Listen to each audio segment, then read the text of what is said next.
সে পাগল হোক আর সুস্থ হোক, অপরাধের শাস্তি হইতে হবে, এটাই রুল।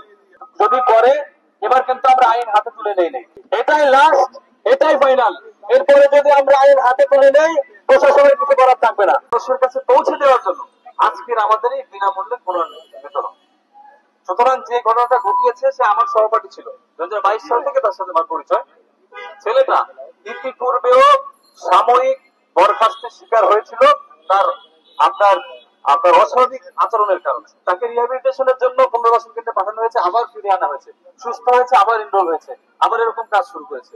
আমাদের কথা হচ্ছে, সে যে অপরাধ করেছে তার চূড়ান্ত শাস্তি নিশ্চিত করতেই হবে সরকার। সে পাগল হোক আর সুস্থ হোক, অপরাধের শাস্তি হইতে হবে, এটাই রুল, এটাই হওয়া উচিত।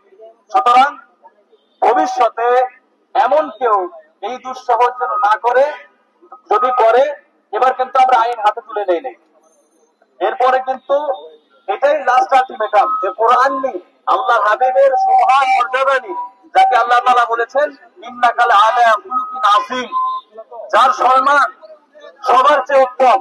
আল্লাহকে বলছেন ওমা আরসালনাকা ইল্লা রাহমাতাল লিল আলামিন, শুধু মুসলমানদের জন্য না, সমস্ত সৃষ্টিকুলের জন্য তাকে রহমত করা হয়েছে। যার উপর আল্লাহর আমানত কোরআন দেওয়া হয়েছে, সেই কোরআনকে অবমাননা করবে আর নর্থ সাউথের আমরা ইমানদার আল্লাহর গোলামরা এটা সহ্য করব, ভবিষ্যতের জন্য সাবধান করে দিলাম।